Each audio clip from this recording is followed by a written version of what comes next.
안녕하세요. 오늘도 사은살롱을 찾아주셔서 감사합니다. 저는 결혼 16년 만에 남편한테 5만 정 다 떨어져 이혼한 40대 여성입니다. 현재 저는 든든한 아들과 친구 같은 딸을 키우고 있고요. 직장 생활도 열심히 하며 친정 부모님에게 전에는 마음껏 하지 못한 효도도 많이 하며 살고 있어요.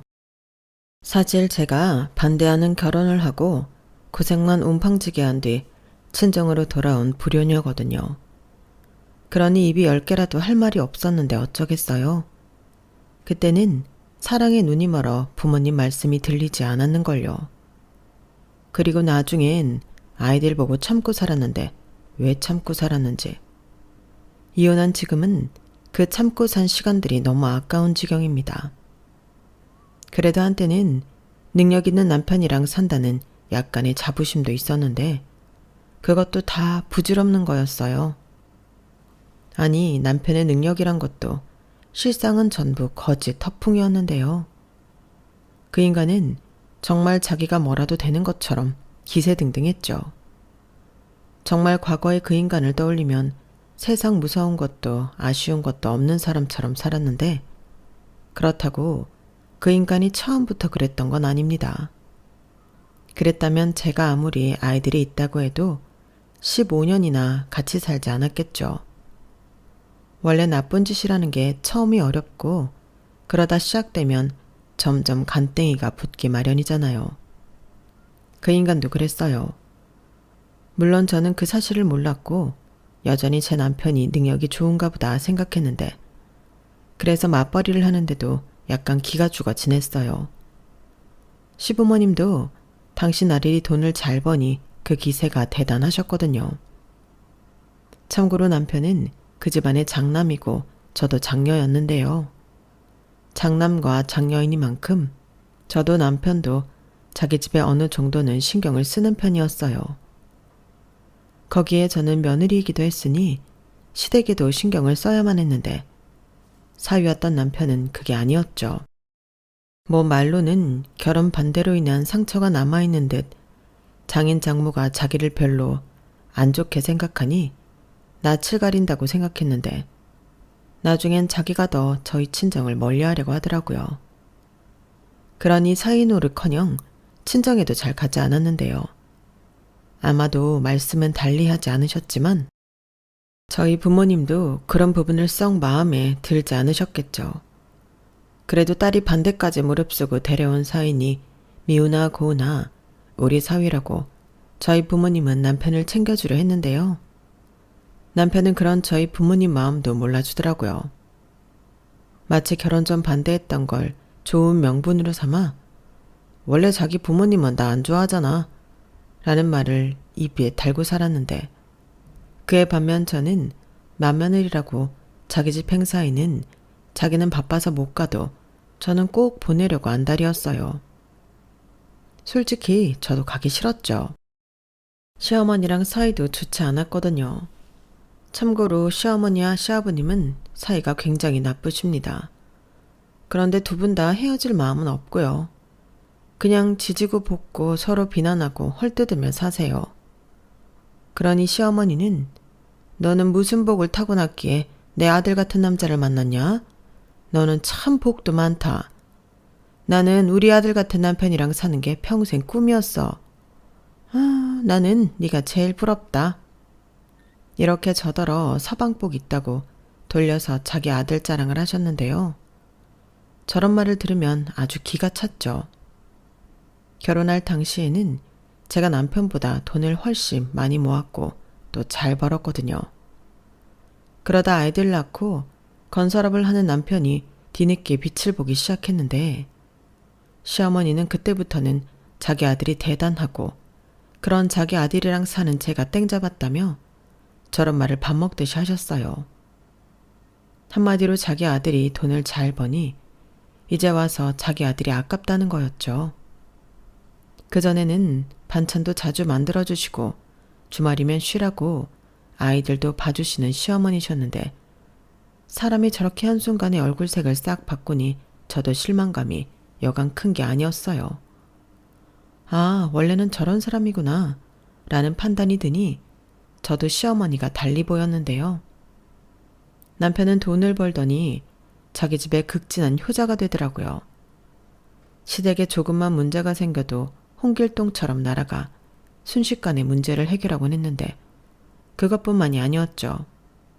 공사하다 좋은 게 있으면 시댁에도 설치를 해줬는데 시댁에 가면 늘 새로운 무언가가 있었어요. 어머니, 싱크대 새로 하셨네요. 엄청 좋아 보여요. 하고 제가 물으면 네 남편이 글쎄 어디 공사하고 남은 자재라고 우리 집에 사람 보내서 해줬다. 좋아 보이지? 내가 우리 아들 덕에 호강하지. 요즘 이게 유행이라며?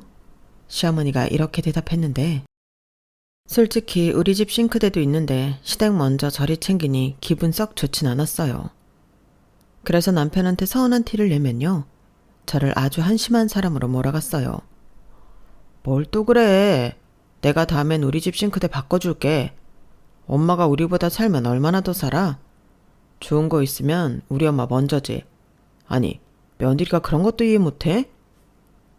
이해 못한다는 게 아니라 자기는 늘 자기 집만 우선순위로 챙기니까 그게 서운하다는 거지. 우리는 같이 살잖아. 뭘 또 그래. 아까 말했잖아. 우리 엄마가 그런 거 쓰면 또 얼마나 쓰겠어. 우리 집은 내가 차차 바꿔준다고. 셈을 낼 걸 내라. 저렇게 저를 아주 속이 좁은 사람으로 만들었는데 참 기분이 그랬어요. 남편 입장에서는 자기가 자기 부모 위하겠다는데 네가 왜? 뭐라고 하냐는 거잖아요.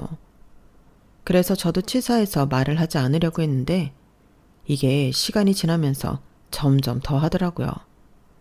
아니, 부부 사이는 원래 서로 돕고 살아야 맞는 거 아닌가요? 그런데 남편은 제가 힘들어 집안일을 도와달라고 하거나 회사 일로 아이들 케어가 어려워 도움을 요청하면 10번 말해야 한 번 들어줄까 말까였고 거기에서도 불만이 쌓이고 있었어요. 특히 아이 문제 같은 경우는 우리 아이인데 왜 엄마인 저만 일과 육아를 다 해야 하는 건지 저는 기회만 있으면 남편에게 늘 불만을 표현했어요. 으이그 또 시작이다. 원래 애는 엄마가 키우는 거잖아. 왜 또 나를 들들 볶아? 그리고 상식적으로 내가 뭘 알아. 뭘 알아야 애를 보지. 애들도 그래. 아빠보다는 엄마만 찾는데 자기가 하는 게 훨씬 낫지. 난 가장이니까 돈 많이 벌어오면 되잖아. 누가 들으면 외벌이인 줄 알겠네. 나는 뭐 돈 안 벌어? 그리고 자기 그 돈 벌어서 온전히 우리한테 다 쓰는 것도 아니잖아. 자기 기분 낼 거 다 내고 나한테는 생활비만 갖다 주면서 왜 그걸로 자기 할 일은 다 끝났다는 듯 말하는 건데? 그럼 나 회사 그만둘 테니까 내가 벌어오는 만큼 생활비 더 줘. 웃기고 있네. 그건 또 무슨 도둑놈 심보냐? 그럼 나만 죽어라 일을 하라는 거야? 그리고 내가 고정 수입이 없잖아. 일한 만큼 버는 건데 마누라가 그것도 이해를 못하냐고. 생활비 따박따박 갖다 주는 것만으로도 고마운 줄 알아. 막말로 그 돈으로 살 수 있으면 회사 그만둬.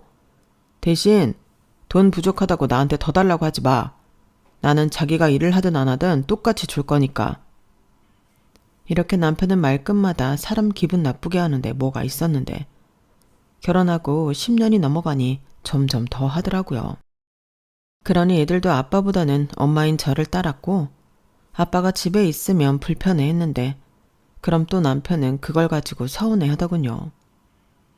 제가 가정교육을 잘못 시켜서 애들이 아빠를 좋아하지 않는 거래요. 아니, 애들이야 자기 할 탓 아닌가요?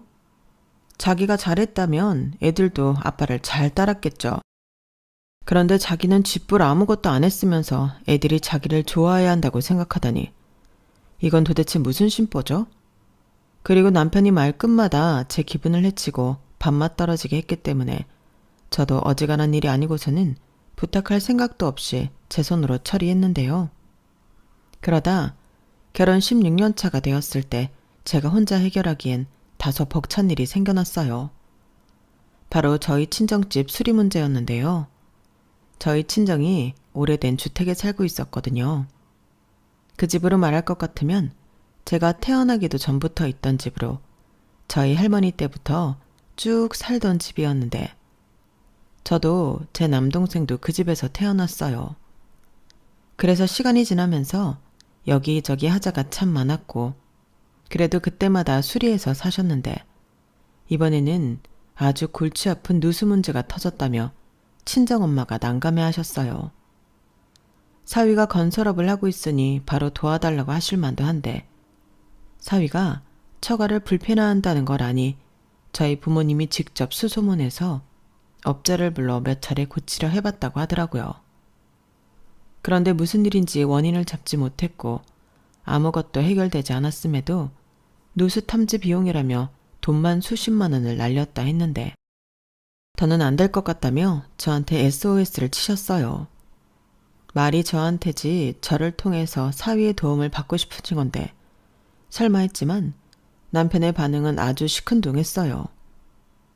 제가 최대한 부탁하는 저자세로 말을 했는데도 다른 전문가들이 못 잡았으면 나도 모르는 거지.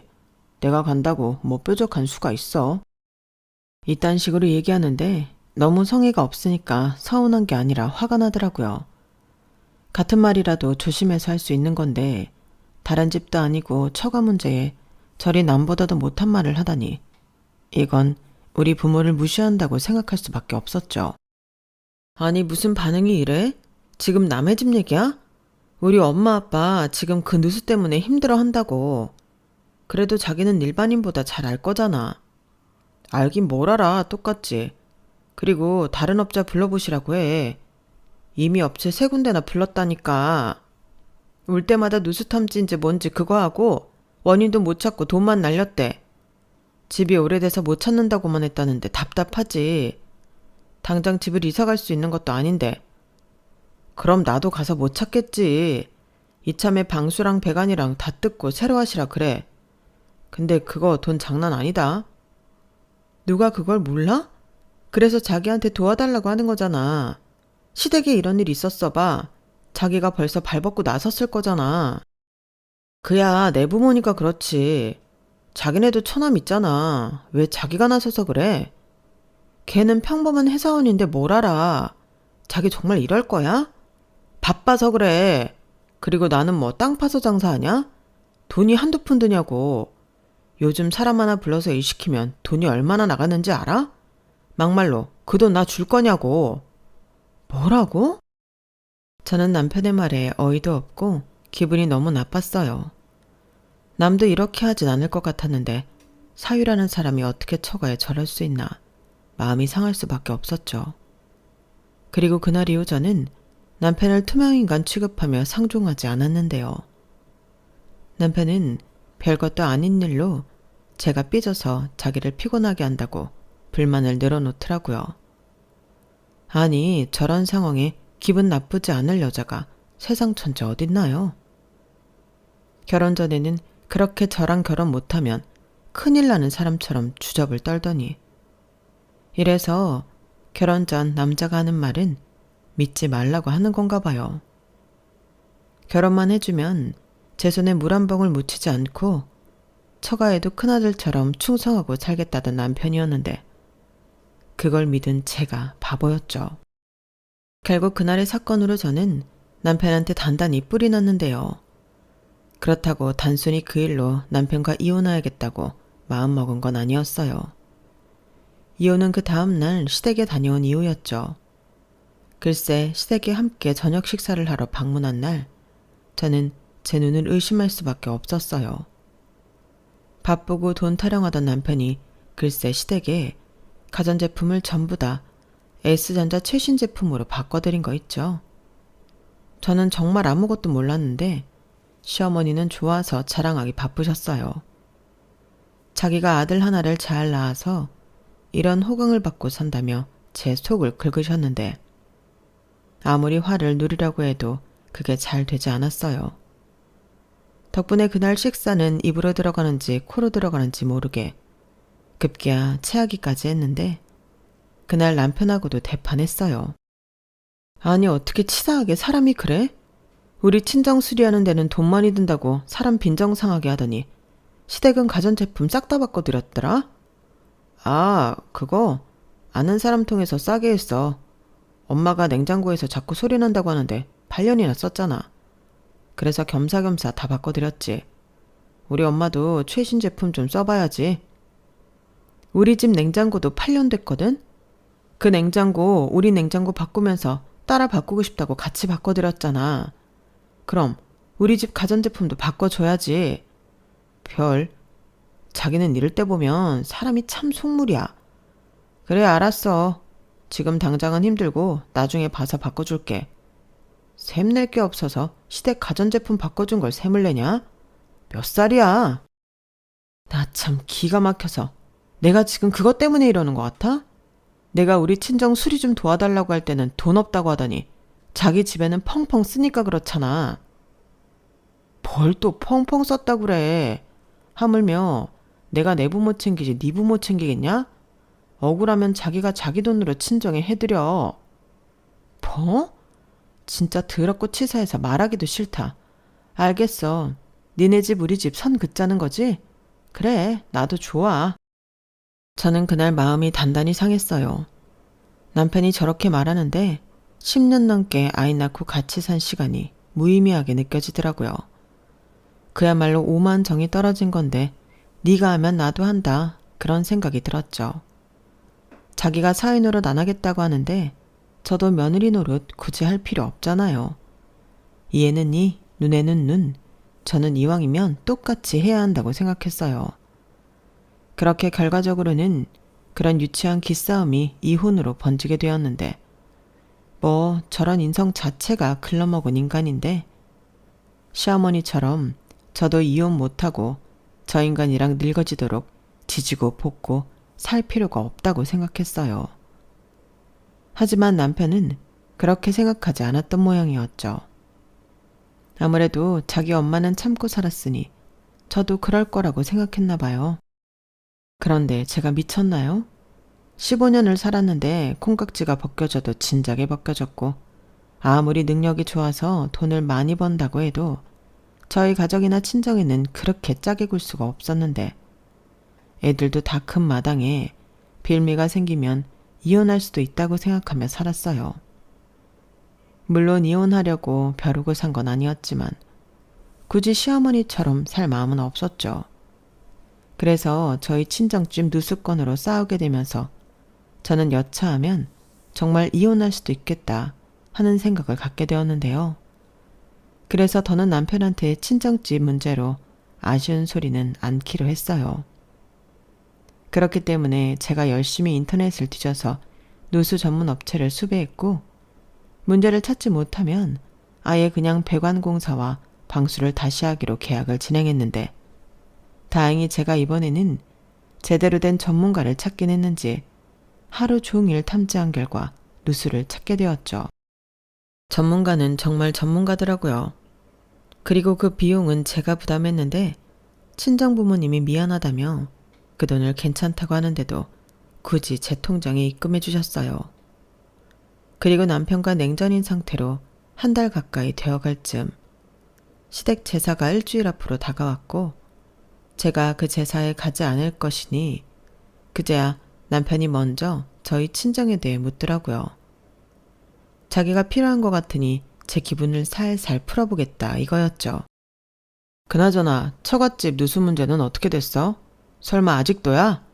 이거 정말 내가 나서야 하나? 라고 입방정을 떨었는데 저는 코웃음을 치며 대꾸도 하지 않았어요.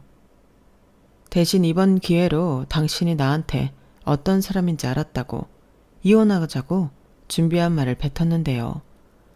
남편이 무슨 이깟일로 이혼을 하자며 저더러 마음에도 없는 소리로 협박하지 말라고 하더군요. 나 참 누가 마음에 없다는 건지 진짜 어이가 없었어요. 그러면서 자기는 이혼당할 이유가 하나도 없다며 오히려 저한테 자기는 바빠서 도와주지 못한 건데 저는 악의적으로 자기 집에 며느리 노릇을 하지 않았다고 저를 나쁜 사람으로 몰아갔어요. 지금 나랑 뭐 하자는 거야? 그럼 자기도 내가 싫다는 거네. 며느리 노릇도 안 하는데 나랑 왜 살아? 우리 이제 시간 그만 끌고 각자 길 가자. 애들도 컸잖아. 이혼이 무슨 애들 장난이야? 그리고 애들이 컸어도 애들이지. 부모가 특별한 이유도 없이 이혼을 한다고 하는데 애들이 뭘 보고 배우겠어. 그래, 얘기 잘했다. 그럼 당신 같은 아빠를 보고 애들은 뭘 배울까? 나는 말이야, 내가 당신이랑 16년 가까이 살았다는 사실보다 우리 애들이 당신 같은 사람을 이상하게 생각하지 않고 정상으로 받아들일까봐 그게 제일 무서워. 그리고 내가 왜 이혼 얘기까지 하는지 정말 몰라? 자기는 자기 부모님만 챙기는 사람이잖아. 지금도 다음 주에 자기 집 제사가 있으니까 나 구워 삶아보려고 이러는 거고. 내가 모를 줄 아니? 그래, 너 하는 꼬라지 보니까 얼씨구나 하고 우리 집 제사 때 버티고 있을 것 같아서 그래. 아니, 내가 진짜 억울해서 그러는데 내가 바빠서 처갓집 못 도와줬다고 몇 번을 말해. 업체 불러서 해결됐다며. 그럼 된 거지. 왜 이렇게 사람을 들들 볶아. 그 낡아 빠진 집 나중엔 내가 도울 일이 있겠지. 됐어. 나중에 도울 일이 있을 거라고? 웃기고 있네. 그걸 기다리느니 평화통일을 기다리겠다. 진짜 유치하게 계속 이럴래? 그래, 내가 잘못했다. 내가 죽을 죄를 지었어. 다음부터는 안 그럴게. 약속해. 됐냐? 남편은 제가 이혼 소리를 하자 저렇게 마음에도 없는 용서를 빌었어요. 그리고 저는 남편의 마음에도 없는 사과에 더 약이 올랐는데 남편 말대로 얼씨구나 좋다고 제사에 일부러 친구들이랑 약속을 잡고 놀러 나갔어요. 물론 핸드폰은 친구들 만난 뒤로 꺼버렸죠. 그리고 그날 저녁 늦게 집에 돌아오는 길에 핸드폰 전원을 다시 켰는데 저는 제 핸드폰이 폭발하는 줄 알았네요. 부재 중에 얼마나 많이 들어오던지 50통이 넘게 찍혀 있었어요.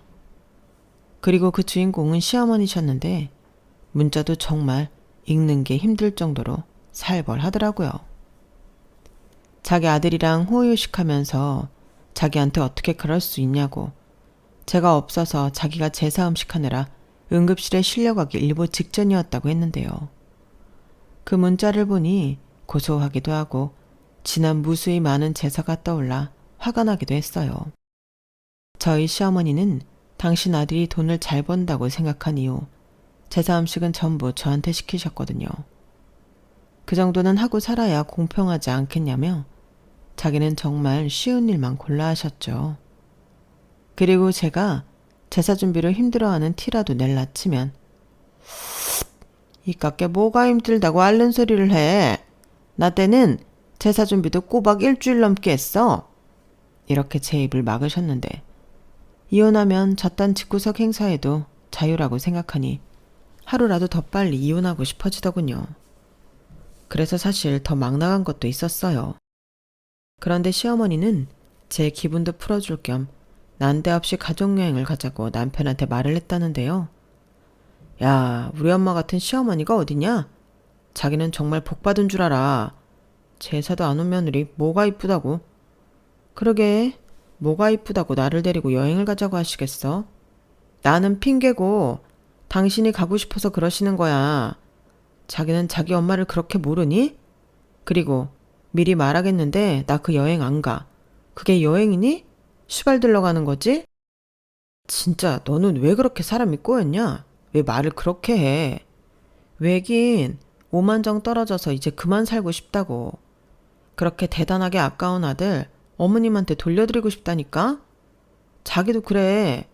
자기도 자기 본가가 제일 우선이잖아. 그러니까 자기 집으로 돌아가라고. 저는 정말 온 마음을 다해서 얘기했어요. 그리고 가족여행을 가든 가족 초상을 치르든 저는 절대 그 자리에 가지 않을 거라고 단단히 못을 박았는데 이윽고 여행 당일날이 되었죠. 그리고 설마 했지만 제가 가지 않겠다고 버티니 하는 수 없이 남편만 자기 식구들 픽업하러 나갔는데 1시간 정도 됐을까? 제 핸드폰에 또 불이 나기 시작했어요. 당연히 저에게 불이 나도록 전화하는 이는 시어머니셨죠.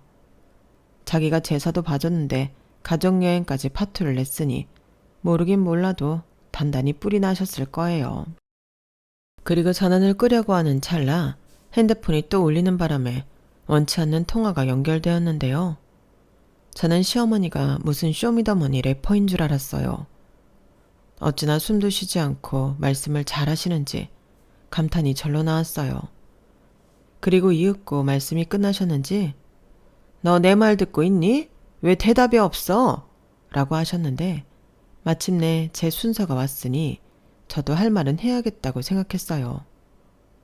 남편한테 듣지 않으셨냐고 저는 가지 않을 거고 앞으로도 어머님 집 행사에 참여할 일 없다며 이혼하고 싶다는 의사도 제대로 전달했는데 시어머니는 눈 하나 깜짝하지 않으시더라고요.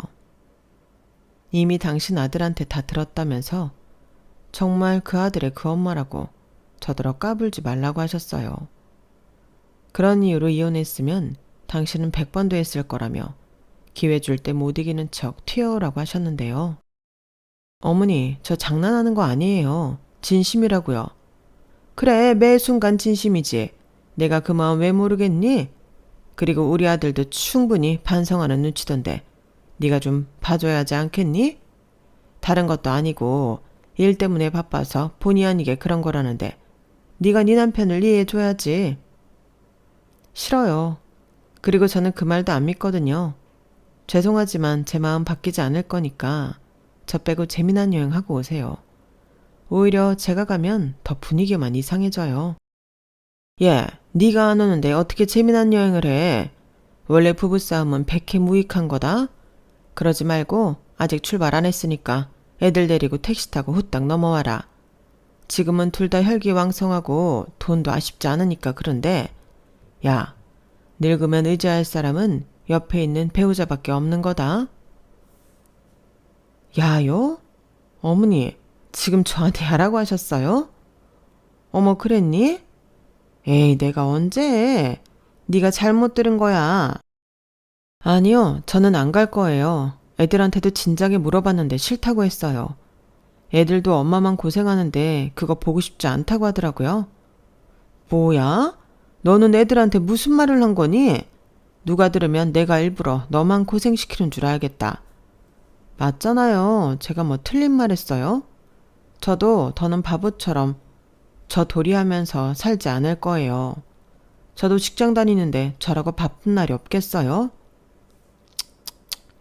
이래서 요즘 것들은 안 된다는 거야. 네가 바쁜 거랑 우리 아들이 바쁜 거랑 같니? 벌어오는 돈 액수부터가 다른데. 그리고 며느리는 원래 시댁 일 도맡아서 하는 거고 사위는 백년 손님이라고 처가에 가서 일하는 거 아니다. 누가 손님을 일을 시키니? 그건 애당초 니네 부모가 잘못하신 거야. 더 말하기 입 아프다. 30분 줄 테니까 얼른 튀어와. 더는 못 기다린다. 시어머니는 그렇게 당신 말씀만 하시고 전화를 끊어버리셨어요. 그리고 저는 그 말에 쫄지도 않았는데요. 솔직히 저러다 말겠지 했어요. 막말로 데려가서 일할 사람 없으면 밖에서 맛있는 거 사드시면 될 일이고 갔다 와서 저한테 뭐라고 할지언정 오늘은 끝났다고 생각했는데 웬걸요. 그게 끝이 아니더라고요. 이 사람들이 가라는 여행은 안 가고 집으로 들이닥쳐였어요. 아무래도 제가 오지 않을 것 같으니 저를 아예 끌고 갈 생각이더라고요. 그리고 저희 집 현관문을 열고 들어온 순간부터 시어머니의 언성이 아까 통화 때보다 한층 더 높아지셨는데 침까지 튀기며 저한테 삿대질까지 하셨어요. 여기서 더 기분 나쁜 건 저한테 뭐라고 하시는 시어머니 뒤에 남편과 시아버님이 가만히 고개만 끄덕이며 있었다는 거였는데 이쯤 되면 정말로 누가 이기나 승부를 내야 할 것만 같았어요. 왜 이렇게까지 이야기를 하냐면 시어머니가 삿대질을 하시다가 자기 분을 못 이기셨는지 제 머리채를 잡으려 순식간에 달려오셨거든요. 그래서 순간적으로 그런 시어머니의 두 손을 제가 잡아버렸는데 제 코앞까지 온 시어머니의 얼굴을 보니 그 눈빛이 정말 살벌하더라고요. 그 눈빛은 그야말로 이번에는 절대 저를 봐주지 않겠다는 어떤 결의 같은 것이 느껴졌는데 여기서 물러나면 정말 끝이라고 생각했어요. 어차피 이혼하기로 마음먹었고 먼저 전화로도 돌이킬 수 없는 강을 건넜다고 생각한 저는 도대체 이렇게까지 하는 심보는 무슨 심보냐고 저 역시 눈에 불을 켜고 대들었는데 시어머니가 그러시더라고요. 너 내가 우습냐? 내가 튀어오라고 했냐 안 했냐? 네가 감히 나를 무시해? 내가 그렇게 만만하냐고. 내 기필코 오늘은 네 그 못된 버르장머리를 고쳐놓고야 말 것이야. 너 이 손 안 나? 참고로 저희 시어머니 그때 당시 나이는 60대 초반이셨어요. 평상시 무릎도 아프고 손목도 아프다고 하시더니 그날은 전혀 그런 걸 못 느끼겠더라고요.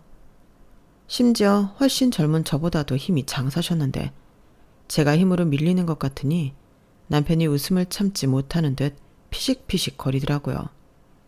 저런 걸 남편이라고. 저는 순간 너무 열받아 없던 힘도 솟아났는데 그대로 시어머니를 힘으로 힘껏 밀어버렸죠.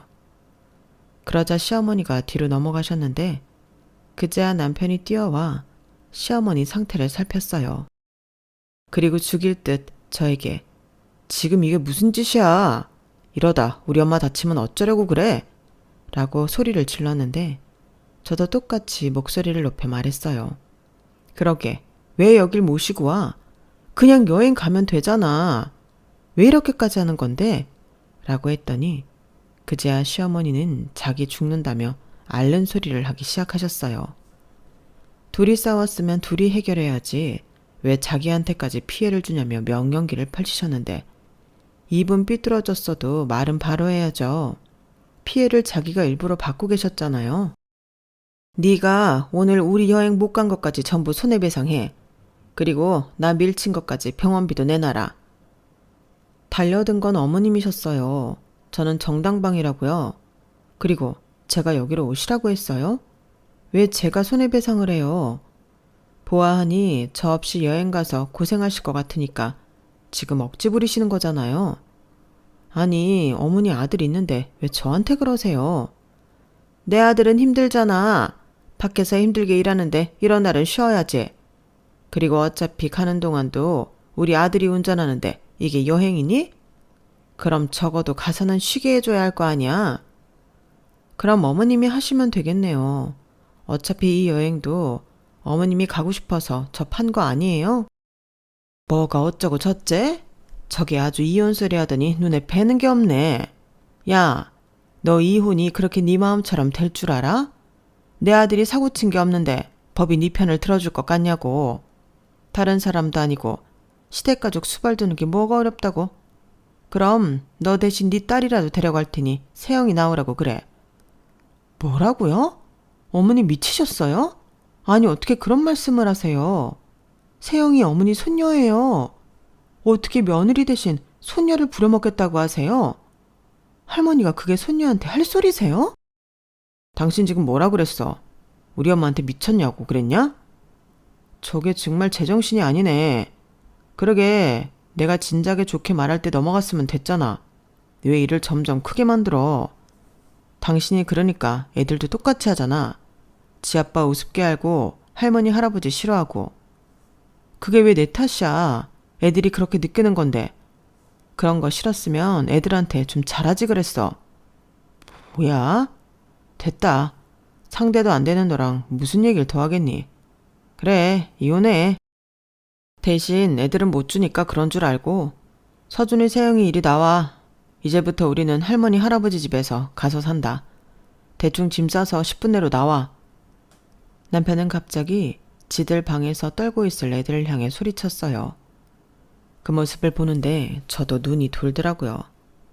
그리고 그 순간 저도 이대로는 안 되겠다는 생각이 들었는데 알겠다고 준비해서 나갈 테니 그만하고 주차장에 가서 기다려달라고 했는데요. 남편은 저를 노려보며 진짜냐고 묻더군요. 그래서 진짜야. 그러니까 애꿎은 애들 잡지 말고 어머니 아버님 모시고 차에서 기다려. 여기서 버티고 있으면 내가 불편하잖아. 라고 대답해줬고 저 말은 거짓말이었어요. 제가 미쳤나요? 이 사단을 만들어 놓고 저들이랑 같이 여행을 가게요. 하지만 시간을 벌어 애들이랑 도망가야겠다는 생각이었기 때문에 거짓말을 할 수밖에 없었는데요. 저는 남편이 씩씩거리며 자기 부모를 데리고 현관문 밖으로 나가자 애들을 불러 외갓집에 갈 거니 얼른 짐을 챙기라고 했어요. 그러자 이미 딸은 그럴 마음이었는지 짐을 쌌다며 금방 나왔는데 아들은 챙길 것도 없다며 게임기랑 핸드폰, 교복 등 몇 가지만 들고 나오더라고요. 그래서 주차장이 아닌 택시를 잡아 타고 친정으로 향했는데요. 기가 막히게 택시를 타고 출발하자 남편한테서 전화가 걸려왔어요. 뭘 이렇게 꾸물거리냐며. 시간 없다고 닥달을 했는데도 저도 시간 없으니 용건만 얘기했어요. 조만간 이혼서류 보낼 테니까 도장 찍으라고. 그리고 애들은 내가 키울 거니 넌 보지 말라고 말하고 전화 전원을 꺼버렸는데 그렇게 친정에 도착하니 맥이 탁 하고 풀리더라고요.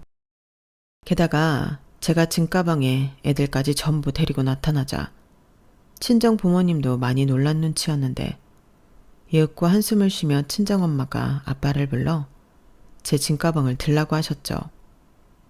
그리고 친정엄마는 저보다도 아이들을 챙기며 애들한테 괜찮냐고, 괜찮다고 배고프지 않냐고 물으셨는데 딸아이가 눈물을 터뜨리더군요.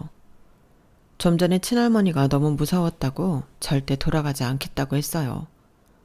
그 말을 듣는데 왜 그렇게 아이한테 미안하고 속에서 천불이 올라오던지 애들을 위해서라도 당장 그 인간들이랑 헤어져야겠다는 생각뿐이었는데요.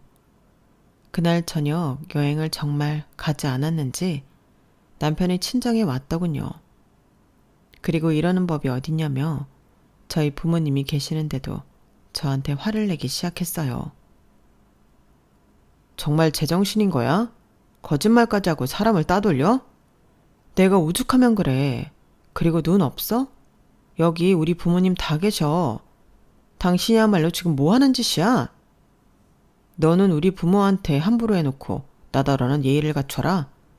진짜 웃기는 여편네네. 자네, 지금 여기까지 와서 뭐 하는 건가? 애가 오죽하면 애들 데리고 여기까지 왔겠어. 장인어른, 아무리 딸이라고 해도 이건 편드시면 안 돼요. 저 사람이 오늘 저희 부모님한테 어떻게 했는지 아세요? 아니지. 오늘뿐만이 아니지. 며느리가 제사도 안 가고 오늘은 며느리 기분 풀어주겠다고 저희 엄마가 여행 가자고 했는데 거기도 안 간다고 버티다 이렇게 됐어요. 심지어 저더러 준비해서 내려간다고 해놓고 여길 왔다니까요. 아니, 이게 제정신인 사람이 할 행동이냐고요. 그럼 내 딸이 제정신이 아니고 미쳤다는 소린가? 그렇게 따지면 자네도 할 말이 없네. 자네는 뭐 우리한테 잘하는 사위야? 장인어른이 그러시니까 제가 불편해서 더 뭘 안 하게 돼요. 막말로 저 별로 안 좋아하시잖아요. 피차 불편한 사람들끼리 가급적이면 안 보고 사는 거죠. 뭐야? 그럼 내 딸은 자네 부모가 편해서 그 집에 며느리 도리를 해야 한다는 거야? 사위랑 며느리는 다르죠. 그리고 저희 부모님은 저 사람 좋아합니다. 좋아하긴 진짜 여기까지 와서 이럴래? 오늘 여행도 그래. 정말 나 때문에 어머님이 가자고 했다는 거야? 어머님 당신이 가고 싶으신 거잖아. 근데 내가 안 간다고 하니까 가서 수발들 사람 없으니까 심통난 거고. 우리 엄마가 애야? 무슨 심통이나. 아까 못 봤어? 어머님이 나한테 달려드셨잖아. 당신이랑 아버님은 말리지도 않고. 근데 왜 내가 헤어지자고 하는데 싫다는 거야? 이유가 뭐냐고. 그야 이혼하면 불편하잖아. 그리고 쪽팔려서 어떻게 사냐? 막말로 내가 무슨 잘못을 했다고 이혼을 해. 나처럼 성실한 사람이 또 어딨다고. 아빠가 무슨 성실해. 아빠는 맨날 우리한테는 소홀하잖아. 주말에 우리 식구끼리 놀러 가자고 하면 힘들다고 잠만 자고 또 쌍문동 할머니 집에만 가자고 하고 아까도 그랬잖아. 엄마한테 소리 지르고. 너희 집에 조용히 안 해? 아빠도 조용히 해. 여기 아빠보다 어른도 계신데 왜 아빠가 소리 질러? 서준이 너까지 진짜 집안꼴 잘 돌아간다. 엄마가 저 모양이니 애들도 저러지. 자네 진짜 여기서 더 할 건가? 이제 보니 우리 딸이 참 불쌍하게 살았네. 너 이렇게 살려고 엄마 아빠가 반대하는 결혼했어? 진짜 서운합니다. 저 아직도 그때 받은 상처가 남아있어요. 그래? 그럼 헤어져. 얘가 자네 싫다고 하잖아. 애들도 아빠가 싫다고 이러는데 자네야말로 여기까지 와서 왜 이러나? 아니다. 하기 싫으면 말아. 요즘은 이혼 소송하면 된다고 하던데. 장모님은 딸이 이혼하길 바라시는 거예요? 무슨 엄마가 그래요? 나는 그래. 나는 내 딸이 힘들지 않은 게 제일인 사람이야.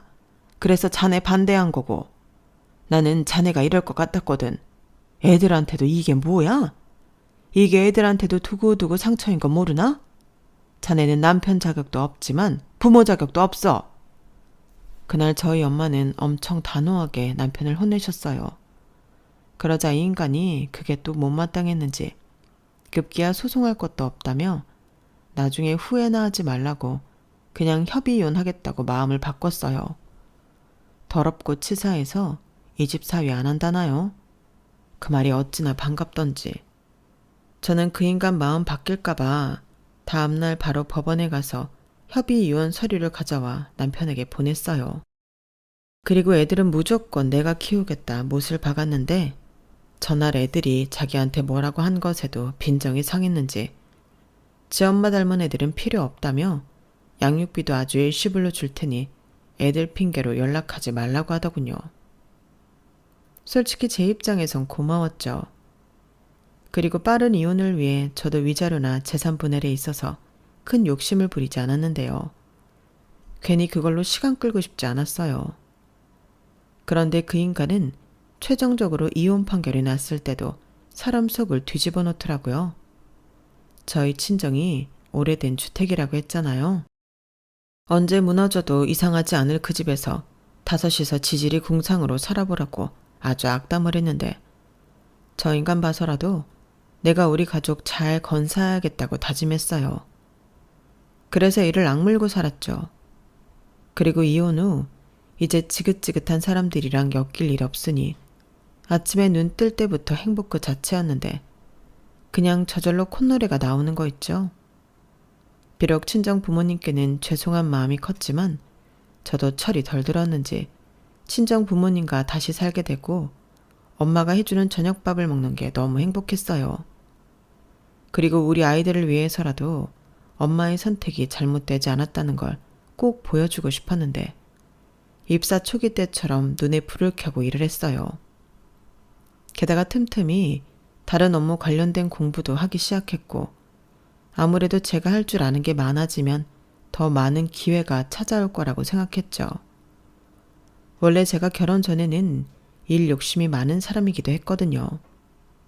그런데 결혼을 하고 가정과 시댁 육아까지 겹치니 일을 하고 싶어도 여간에서는 욕심을 낼 수 없었는데 그때 놓친 좋은 기회들도 있었어요. 그래서 이혼과 동시에 다시는 그런 일이 없도록 하고 싶었는데요. 왜 그런 말이 있잖아요. 준비된 자에게 기회가 찾아온다고요. 그래서 그 기회가 찾아올 때 놓치지 않고 잡기 위해 저는 만반의 준비를 하기 시작했어요. 그리고 1년 정도 지났을까? 정말로 저에게 그 기회가 찾아왔는데요. 제가 놓칠 리가 없었죠. 이때만 기다렸는걸요.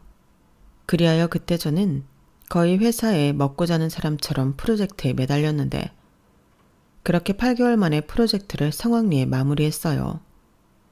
원래 기대했던 성과보다 결과가 더 좋게 나왔는데 저는 그 일로 인사고과는 물론이고 회사 내에서도 저를 다시 봤다며 능력을 인정해주는 분위기가 되었죠. 그러니 저 역시 더 인정 욕구가 생겨 더 많은 노력을 하게 되었는데 그 후로 2년 뒤 타 기업에서 감사하게도 스카우트 제안을 한번 받게 되었어요. 연봉도 전에 받던 것에 비하면 파격적이었는데 몸담고 있던 회사에는 미안했지만 이직하지 않을 이유가 없었어요.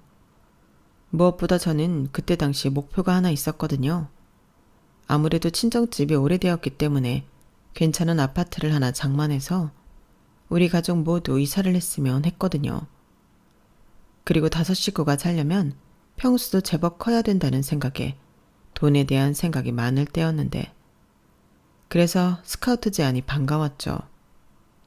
그래서 남편이 줬던 위자료, 양육비, 그리고 제가 가지고 있던 돈과 저희 부모님 돈까지 합쳐 한강이 보이는 48평 고층 아파트를 매매하게 되었는데요. 물론 운도 좋았던 게 원래 주인이 외국에 가게 되었다며 급매로 나온 물건이었어요. 그래서 노리는 사람들도 많았는데 당장에 융통할 수 있는 돈이 많이 필요하다 보니 임자를 만나지 못하고 있었고 제가 보자마자 그 집을 계약해버렸죠. 그리고 저희 부모님은 네 돈이 대부분인데 네 이름으로 해라 라며 명의를 제 단독으로 하라고 하셨는데요. 정말 그때는 제가 세상을 다 가진 것 같았어요. 거실에서 한강이 한눈에 보이는데 눈물이 나더라고요. 그건 저희 엄마도 마찬가지였어요. 게다가 아파트라 그런지 집안 자체가 훈훈하다며 늘 우풍이 있던 집에서 살아서 그런지 집이 너무 따뜻하고 좋다고 하셨는데 그날은 제가 정말 큰 효도를 한 듯 그렇게 뿌듯할 수가 없더군요. 그리고요, 내친 김에 좀 무리이긴 했지만 이사 갈 집, 가전제품과 가구들을 모두 새 제품으로 장만하기로 했는데요. 가전제품을 사러 갔을 때는 어쩔 수 없이 그 인간 생각이 났어요. 그래서 더 비싸고 좋은 걸로 바꿨는데 야, 진짜 돈이 많이 나오긴 하더군요. 그래도 저희 엄마가 기뻐할 모습을 생각해 제가 허리띠 졸라매고 살 생각으로 무리를 했는데 그렇게 아파트로 이사를 간 날 저희 5 식구는 모두 환호성을 질렀어요. 집이 너무 좋아서요. 특히 저희 엄마랑 딸이 좋아했는데 저희 아빠가 수고했다며 제 어깨를 토닥여 주시더라고요. 그리고 너무 무리한 거 아니냐며 먼저 살던 집이 팔리면 그 돈도 저를 주시겠다고 하셨는데요. 저는 싫다고 거절했죠. 그 돈은 아빠가 잘 가지고 있어. 그 돈으로 엄마랑 여행이라도 다녀오면 좋잖아. 앞으로는 내가 평생 효도하고 살 테니까 걱정하지 마. 됐어 이놈아. 아빠가 뭐 능력이 없냐? 아빠도 돈 벌어. 그 돈 없어도 아빠가 엄마 데리고 여행 못 가겠니? 우리 손자 손녀까지 죄다 끌고 갈 수 있어. 아, 네. 우리 아빠 짱이네. 역시 내가 아빠 닮아서 능력이 좋은 거였네. 그걸 이제 알았어? 우리 이제 앞으로 건강 잘 챙겨서 이 집에서 오래오래 살자. 저 봐라. 니네 엄마 입 찢어지겠다. 이게 말로만 듣던 한강뷰 아파트라는 거지? 좋긴 하네. 저희 아빠는 집안 구석구석을 살펴보며 연신 미소를 지으셨어요. 그리고 앞으로 이 집에서 행복만 할 수 있도록 더 화이팅 해야겠다 다짐했는데 그때 그걸 그 인간들이 봤어야 하는데 아쉽다는 생각이 들더라고요. 그래서 유치하지만 집 사진을 찍어 제 카톡 프로필 사진으로 남겼는데요. 그 인간이 혹시라도 본다면 좀 배가 아팠으면 했죠. 그리고 거짓말처럼 제가 프로필 사진을 바꾸고 일주일이 되지 않았을 때 남편으로부터 연락이 왔어요. 자기가 지금 너무 곤란한 상황이 되었다며 다짜고짜 도와달라고 하더라고요. 그래서 나는 볼일 없고 곤란하든 성공을 하든 관심 없다고 선을 그었는데 이 인간이 어떻게 수소문을 한 건지 저희 집으로 찾아왔더라고요. 거기엔 시어머니도 함께 오셨는데 제가 말릴 새도 없이 저희 엄마가 문을 열어준 모양이었어요. 그리고 집 안으로 들어온 남편과 시어머니는 입이 떡 하고 벌어졌는데 시어머니는 저를 보자마자 세상 친절한 얼굴로 제 손을 덥석 잡더군요. 그리고는 아가 우리 좀 도와줘라. 우리 네가 안 도와주면 저기 보이는 한강에 다 코박고 죽어야 해. 라며 다소 험악한 소리를 하기 시작했는데 이야기를 들어보니 역시나가 역시나였어요. 사실 남편이 건설 일을 하면서 돈을 많이 가져오는데 좀 수상한 부분이 많았거든요.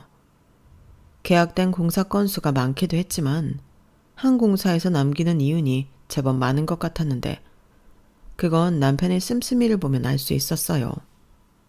지가 뭐라고 페라리를 타고 명품 가방에 명품 옷, 심지어 공사판 다니면서 명품 운동화를 신고 다녔는데 시댁에 쓰는 돈도 만만치 않았죠. 그래서 제가 더 약이 올랐던 건데 그렇게 돈이 여유가 많아도 저한테 쓰는 돈은 없었어요. 물론 생일이나 결혼 기념일 같은 때는 꽤 값비싼 선물을 하긴 했는데 그것도 따지고 보면 지 만족인 경우가 대부분이었죠. 원래 그 정도 쓰레기는 아니었는데 어디서 무슨 물을 잘못 들였는지 남편은 점점 이상한 인간이 되어가더라고요. 그리고 이혼한 마당에 그 내막을 알게 되었는데 이 인간이 정말 큰일 날 인간이더라고요. 그동안 공사 이윤을 최대한 크게 남기려고 공사 비용의 절반도 안 되는 제품들을 사용해서 공사를 했는데요.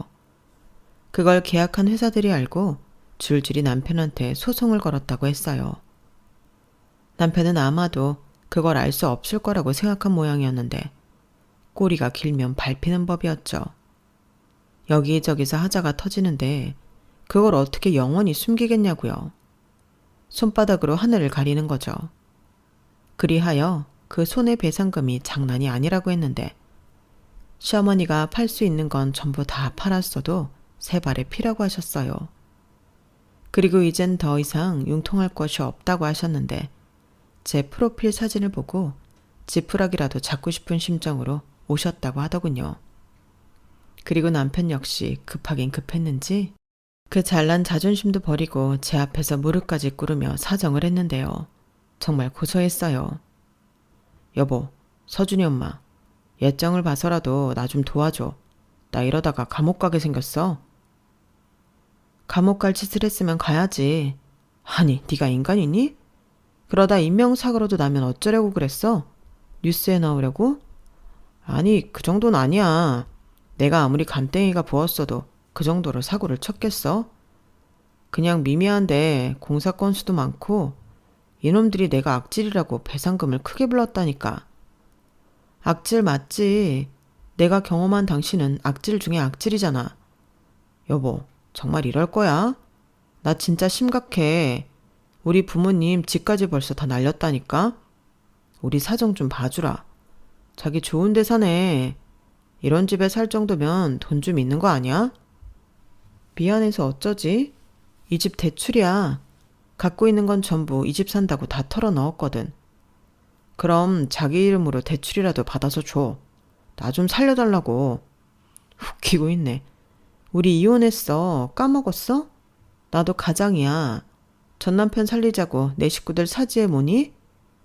얘아가 그러지 말고.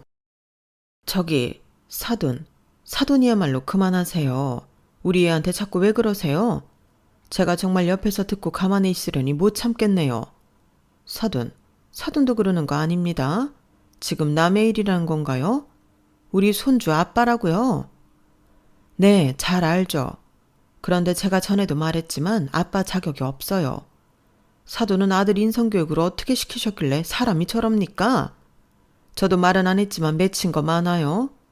그거 일일이 하나씩 터트리기 전에 이만 돌아가세요. 장모님, 정말 너무하십니다. 사람이 사지에 몰렸는데 지금 등 떠미는 거예요. 왜 내 탓을 하나? 그 사지에 몰린 게 누구 때문인데? 자네가 그러지 않았나? 후회하지 말라고. 그럼 자네도 아무리 급해도 여긴 오지 말았어야지. 무슨 염치로 여길 와? 그럼 내가 준 양육비랑 위자료만 도로 내놔. 우리 엄마 아빠 지낼 곳을 마련해줘야지. 위자료는 그렇다 치고 양육비까지 내놓으라고? 네가 사람이니? 됐어. 아까 말했잖아. 나 이 집 사느라 돈 없다고. 그래? 그럼 어쩔 수 없이 여기서 다 같이 살아야겠네. 이 집에 내 돈이 들어있다는 거잖아. 그럼 우리도 자격 있네. 뭐라고? 네가 궁지에 몰리더니 미치긴 단단히 미쳤구나. 저는 남편의 말도 안 되는 헛소리에 더는 입씨름하기 싫어 경찰에 신고를 했어요. 그리고 출동한 경찰들로 하여금 그 뻔뻔한 모자가 저희 집에서 쫓겨났는데 저런 인간이란 10년 넘게 부부로 살았다는 게 창피했어요. 그리고 저 인간이 자기 죗값은 톡톡히 받길 바랬는데요. 시어머니는 저희 집에서 나가시면서 오열하며 나가셨지만 저는 하나도 슬프지 않았습니다. 뿌린 대로 걷는 거잖아요. 그러면서 동시에 한 가지 다행스러운 점도 하나 있었는데 이혼하면서 위자료와 양육비를 받긴 했지만 살면서 저 인간이 가져온 더러운 돈에 제가 호의호식을 하진 않았다는 거였죠. 만약에 저 인간이 저렇게 번 돈으로 저와 저희 친정에도 아낌없이 베풀었다면 그땐 저야말로 어떻게 해야 했을까? 난감했을 것 같았는데 그땐 불만이었지만 이젠 다행이라 여깁니다. 적어도 저는 떳떳하니까요. 그리고 애들한테도 저런 아빠를 옆에서 치워줬다는 게 천만 다행이었는데 우리 아이들은 아빠 닮지 말고 저를 닮아 정직하고 성실하길 바라는 마음이에요. 저라도 정신 똑바로 차리고 우리 애들 잘 키워야죠. 그래서 아들은 절대 지아빠 닮지 않도록 하고 저희 딸은 지아빠 같은 남자 못 만나도록 눈을 높여줄 생각인데 제가 앞으로 슬기로운 엄마이자 딸이 될 수 있도록 많은 응원해주세요. 그리고 전 남편인 그 인간은 결국 자기가 한 행동에 제대로 인생 나락을 갔는데 그 나락에서 새 사람이 되어 남은 인생은 착하게 살길 바랄 뿐입니다. 이젠 저도 좋지 못했던 기억은 다 잊고 행복하게 살고 싶어요. 멋진 우리 집에선 늘 웃음과 행복한 추억이 가득하길 마음속 깊이 바라봅니다. 그럼 지금까지 제 사연 끝까지 들어주셔서 대단히 감사드리고요. 늘 건강 잘 챙기시고 행복한 일만 가득하길 바라며 안녕히 계세요. 감사합니다. 여러분, 사연 댓글에 응원과 현명한 조언 부탁드려요. 좋아요와 구독은 저에게 큰 힘이 됩니다. 오늘도 좋은 일 가득하세요.